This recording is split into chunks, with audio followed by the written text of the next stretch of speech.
Bagaimana melihat bahwa ada kritik juga terkait dengan pasal yang disangkakan kepada Tom Lembong ini. Menurut Anda sudah tepat atau sebenarnya bagaimana? Ya, kita mengambil dari apa yang disampaikan Kapolres Kejaksaan saja ya.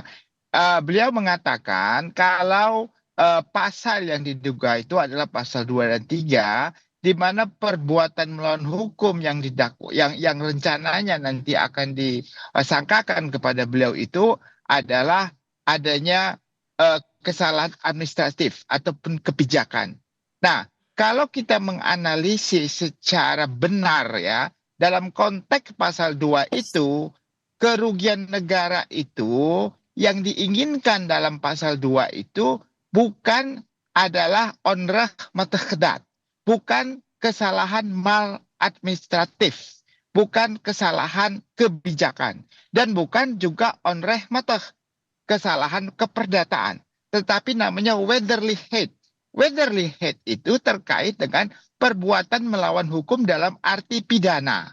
Nah, jadi kalau disampaikan ada orang menteri mengeluarkan suatu kebijakan di mana kebijakannya itu memiliki indikasi kerugian negara.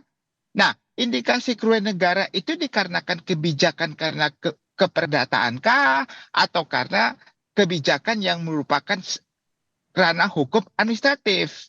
Nah, pasal 2 itu kalau dia tidak menguntungkan diri sendiri atau orang lain atau dia tidak mendapatkan keuntungan apapun, itu tidak masuk pidana. Apalagi kalau Tom Limbong. Kalau Tom Limbong, kalau dari penjelasannya itu, dia menyatakan ada kebijakan yang salah dalam pengimpor gula sehingga negara rugi. Nah, kebijakan yang diambil pada saat itu harusnya dikorektif dengan kebijakan administratif pada saat itu. 9 tahun yang lalu. Setahun, 2 tahun, 3 tahun, itu kan ada pemeriksaan. Pertanyaannya, kalau ada pemeriksaan, apa hasil pemeriksaan pada saat itu? Nah, itulah korektif. Bukan sekarang kebijakan itu dipidanakan. Jadi, saya terus terang, kalau orang menyangkut pasal 2 ini, suka salah. Ya, pasal 2 adanya kerugian negara pertama harus pasti, namanya actual loss. Dicari dulu. Contoh, apa ruginya? Ada kerugian negara.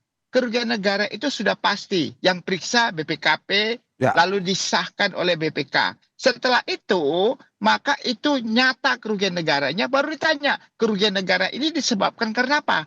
Apa perbuatan melawan hukum pidana kah? Perbuatan melawan hukum perdata kah? Perbuatan melawan hukum dalam administratif. oke. Bang Kalau Nasir, bukan pidana, nggak ya bisa.